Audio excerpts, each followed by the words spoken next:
In this video, I'm going to be covering online arbitrage, how you can profit doing exactly that. Are you ready to make some real money with online arbitrage? Well, if so, you have to understand what online arbitrage is all about, especially when it comes to retail arbitrage, and that's exactly what we're going to be doing. Retail arbitrage is taking something from a retail shop and selling it in another location. With arbitrage, all you're doing is taking something and selling it somewhere else for more money. The profit is what you keep for yourself. Now, to make good money in this process, you have to understand how to actually do so. So what you're doing is you're finding a place where you're going to be sourcing the product. Then you're going to be drop shipping this exact product to its destination, which is your customer. The customer itself could be on a different platform.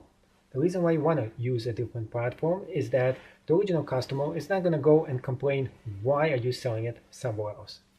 Now, they're not going to really know that you're going to be taking something from Etsy and selling it on eBay, because you're going to be using a special way to stealth and post your actual listing in a way that it doesn't look like you're selling it from another location.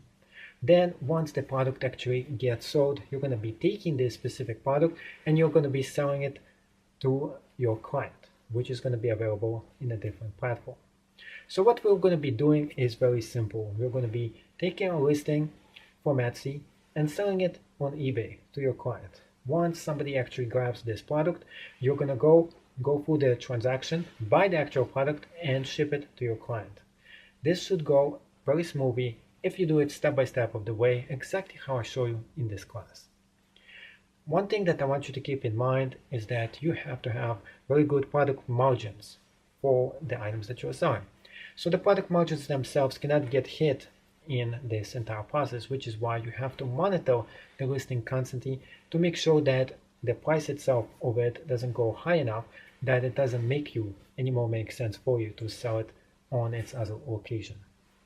Plus, we have to find products that are selling pretty low because we are going to flip them for a lot more money, much higher on the different platform.